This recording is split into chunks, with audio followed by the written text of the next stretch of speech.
दिल्ली शराब घोटाला मामले में जेल में बंद सीएम केजरीवाल की जमानत पर आज सुप्रीम कोर्ट में सुनवाई होगी। केजरीवाल ने जमानत के साथ गिरफ्तारी को चुनौती देने वाली याचिका सुप्रीम कोर्ट में दाखिल की है। आज से आयोजित हो रही है सबसे बड़ी सिपाही भर्ती परीक्षा। प्रदेश के 67 जिलों में आज से 25 अगस्त और 30 अगस्त को पुलिस भर्ती परीक्षा होगी। 60,244 आरक्षी पदों पर चयन के लिए 1,174 केंद्रों पर परीक्षा होगी। 5 दिनों में 2 पाली में 48,17,441 परीक्षार्थी शामिल होंगे। यूपी पुलिस भर्ती परीक्षा से पहले कड़ी सुरक्षा व्यवस्था की गई। पुलिस के बड़े अधिकारियों ने परीक्षा केंद्रों का जायजा लिया। सभी परीक्षा केंद्रों पर पुलिस की पैनी नजर है। यूपी में पुलिस भर्ती परीक्षा से पहले सोशल मीडिया पर पेपर लीक होने की अफवाह है। फर्जी प्रश्न को वायरल कर क्यूआर कोड से पैसे मांगे जा रहे हैं। लखनऊ में यूपी पुलिस भर्ती बोर्ड ने इसे लेकर एफआईआर दर्ज कराई है। अभ्यर्थियों को धोखा देकर उनसे ठगी की कोशिश की जा रही है। लखनऊ के चारबाग रेलवे स्टेशन पर अभ्यर्थियों के आने का सिलसिला जारी है। अभ्यर्थियों ने योगी सरकार की तैयारियों का उन पर भरोसा जताया है। योगी सरकार की सख्ती से इस बार पेपर लीक की संभावना नहीं है।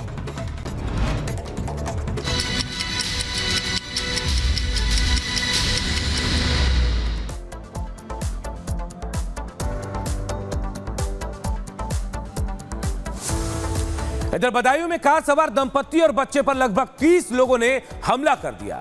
कार को ओवरटेक करने को लेकर बहस हुई थी। इससे जुड़ी एक रिपोर्ट आप सबको दिखाते हैं। लोगों की भीड़ और मारपीट तस्वीरें यूपी के बदायूं की है, जहां कार सवार दंपति और बच्चों पर करीब 30 लोगों ने हमला कर दिया। जानकारी के मुताबिक ग्रामीणों ने पहले कार सवार को रोका, फिर उन्हें बाहर उतरने के लिए कहा गया। लोगों की भीड़ और गुस्सा देखकर कार सवार उतरने के लिए तैयार नहीं हुई, तो ग्रामीणों ने कार पर अटैक कर दिया। लाठी डंडों से कार के शीशे तोड़ दिए गए। कार पर लाठी बरसाते रहे। खुद को मुश्किल हालात में देखकर कार सवार परिवार जब बाहर निकला तो ग्रामीणों ने उन पर हमला बोल दिया। मारपीट करने लगे। ग्रामीणों ने महिलाओं के साथ भी जमकर मारपीट की।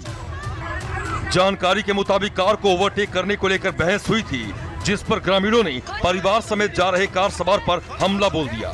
घटना 19 तारीख की बताई जा रही है। वीडियो अब सामने आया है। Bureau report, Republic Bharat.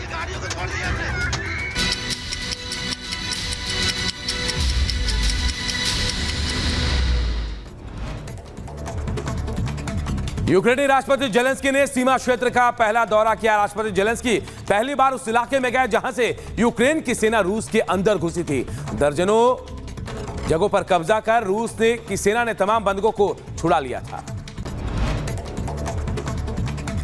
दक्षिणी रूस के कास्नाडोर क्षेत्र में यूक्रेन ने रेलवे को बनाया निशाना। मिसाइल हमले से किया। ईंधन से ले जा रहे रेलवे फेरी को आग का गोला बनाया। बमबारी के बाद रेलवे फेरी में लगी भीषण आग। यूक्रेन ने वोल्गोग्राड क्षेत्र में रूसी एयरबेस पर ड्रोन से हमला किया। ईंधन और ग्लाइड बमों के भंडारण स्थल पर यूक्रेन ने निशाना साधा। रूस को भारी नुकसान। दक्षिण इजराइल के किबुत्ज नीरोज में अंतिम संस्कार में सैकड़ों परिवार हुए शामिल। इजरायली सेना ने कहा सुरक्षा बलों ने दक्षिणी गाजा में रात भर चले अभियान के दौरान बरामद किए थे कई शव। वेस्ट बैंक शरणार्थी शिविर में घातक इजरायली हमले के बाद की तस्वीरें सामने आई। इजरायली हमले के बाद खंडर बने सैकड़ों मकान। इजरायली सेना ने गुरुवार को शरणार्थी शिविर में वापसी की थी। लेबनान इजरायल सीमा पर हुई भारी गोलीबारी। इजरायल ने लेबनान के कई गांवों को निशाना बनाया। हिजबुल्लाह ने इजरायल पर किया पलटवार। हिजबुल्लाह ने इजरायली सीमावर्ती शहर मेडुला पर की बमबारी। दक्षिण रूस के एयरबेस पर यूक्रेन ने किया भीषण बमबारी। हमले के बाद आसमान में धुएं का गुबार दिखा। रूसी एयरबेस पर हमले का वीडियो आया सामने। वीडियो में दिखा यूक्रेन के ड्रोन ने वल्गोरोद क्षेत्र में एयरबेस को कैसे निशाना बनाया। थाईलैंड की राजधानी के पास दलदली भूमि में एक छोटे विमान के दुर्घटनाग्रस्त होने से 9 लोगों की मारे जाने की आशंका। उड़ान भरने के 11 मिनट बाद विमान का रेडियो और रडार से संपर्क टूटा। बताया गया विमान में 7 यात्री और 2 पायलट सवार थे। रूस ने मॉस्को से लेकर कई शहरों में मनाया झंडा दिवस। से सभी क्षेत्रों को सफेद, नीले और लाल तिरंगे से सजाया गया। मॉस्को में एक मोटर रैली आयोजित की गई जिसमें 1000 से अधिक लोगों ने हिस्सा लिया।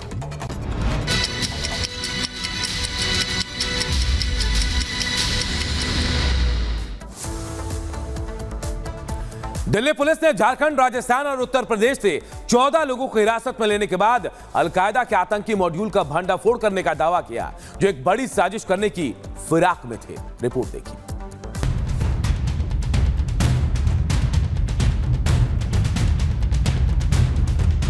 दिल्ली पुलिस ने झारखंड, राजस्थान और उत्तर प्रदेश से 14 लोगों को हिरासत में लेने के बाद अलकायदा के आतंकी मॉड्यूल का भंडाफोड़ करने का दावा किया। दिल्ली पुलिस के अफसरों ने खुफिया जानकारी मिलने के बाद राज्यों के पुलिस बलों के साथ मिलकर एक ऑपरेशन चलाया। पुलिस ने बताया कि अलकायदा इन इंडियन सब कॉन्टिनेंट के सरगना डॉक्टर इश्तियाक को झारखंड से पुलिस ने हिरासत में लिया है। ये देश में आतंकी हमलों की तैयारी में था। दिल्ली पुलिस ने 3 राज्यों की पुलिस के साथ मिलकर जगह जगह पर छापेमारी की। झारखंड के 3 जिले लोहरदगा, हजारीबाग और रांची के 15 स्थानों पर रेड डाली गई। इन जगहों पर आतंकी मॉड्यूल के सदस्यों को हथियारों की ट्रेनिंग दी जा रही थी। राजस्थान के भिवाड़ी से 6, जबकि झारखंड और उत्तर प्रदेश के 8 लोगों को हिरासत में लिया गया। दरअसल ये पूरा मामला अलकायदा इंडियन सब कॉन्टिनेंट से जुड़ा हुआ है।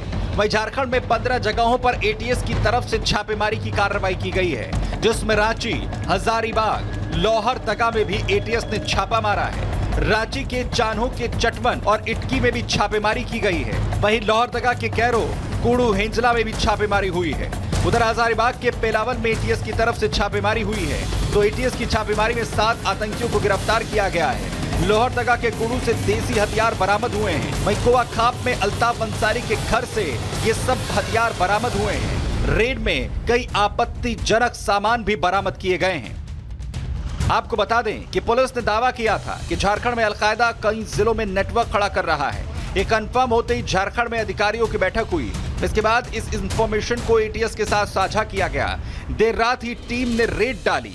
AQIS की शुरुआत 2014 में पूर्व Al Qaeda chief Ayman al Zawahiri ने की थी।